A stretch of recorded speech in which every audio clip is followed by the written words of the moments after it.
Hello నమస్తే, నేను మీ కౌండిన్య. మొత్తానికి బీజేపీ ఎమ్మెల్యే రాకేష్ రెడ్డి కాంగ్రెస్ పార్టీని తగులుకున్నాడు. ఆయన ఆ పార్టీని అన్ని రకాలుగా ఇరికించే ప్రయత్నం చేస్తున్నాడు. అసలు ఆయన ఎందుకు కాంగ్రెస్ ప్రభుత్వంపై కక్ష కట్టారు, ఏ విధంగా రేవంత్ రెడ్డి ప్రభుత్వాన్ని బదనాం చేస్తున్నాడు అనే విషయాన్ని ఈ వీడియోలో తెలుసుకునే ప్రయత్నం చేద్దాం. వీడియోని చివరి వరకు చూడడానికి ప్రయత్నించండి. మర్చిపోకుండా లైక్ చేయండి, షేర్ చేయండి, కామెంట్ చేయడానికి ప్రయత్నించండి. తెలంగాణ రాజకీయాల్లో ఎన్నికల హామీలు, వాటి చుట్టూ తిరిగే విమర్శలు ఎప్పుడూ రసవత్తంగానే ఉంటాయి. కానీ నిజామాబాద్ జిల్లా ఆర్మూర్ శాసనసభ్యుడు బీజేపీ నేత పైడి రాకేష్ రెడ్డి మాత్రం ఆ విమర్శల డోస్ ఇంకాస్త పెంచారు. కాంగ్రెస్ ప్రభుత్వం మహిళలకు తులం బంగారం ఇస్తామని చెప్పి మోసం చేసింది కాబట్టి ఆ పార్టీ నాయకులు కనిపిస్తే వాళ్ళ మెడల్లో ఉన్న బంగారాన్ని లాగేసుకోండి అంటూ ఆయన ఇచ్చిన క్రేజీ సలహా ఇప్పుడు రాష్ట్ర రాజకీయాల్లో హాట్ టాపిక్గా మారిపోయింది. కేవలం సలహా ఇచ్చి ఊరుకుంటే ఆయన రాజకీయ నాయకుడు ఎందుకు అవుతారు? బంగారం లాక్కునే ప్రాసెస్లో పోలీసులు కేసులు పెట్టినా భయపడకండి, నేను చూసుకుంటా, మీకు అండగా ఉంటా అంటూ ఆయన అభయహస్తం కూడా ఇచ్చేశారు.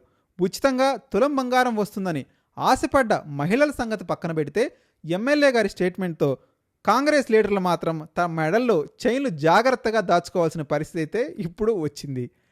రాకేష్ రెడ్డి డైలాగులు పేలడమే ఆలస్యం. కాంగ్రెస్ శ్రేణులు తలపట్టుకున్నంత పనిచేశాయి. సరే, మా సంగతి పక్కన పెట్టండి, ఎన్నికల టైంలో మీరిచ్చిన రూపాయికి వైద్యం, సొంత పైసలతో ఇళ్ల నిర్మాణం హామీలు ఎక్కడికి పోయాయి సార్ అంటూ సోషల్ మీడియా వేదికగా రివర్స్ అటాక్ మొదలుపెట్టారు కాంగ్రెస్ శ్రేణులు. అయితే ఎమ్మెల్యే గారు మాత్రం తగ్గడం లేదు. ప్రభుత్వం ఇళ్ళు కట్టివ్వకపోయినా నా సొంత ఖర్చులతో కేంద్రం వాటాతో కలిపి ఇప్పటికే 3,000 ఇళ్లు పూర్తి చేశానంటూ తన మార్క్ డెవలప్మెంట్ను గట్టిగానే వినిపిస్తున్నారు.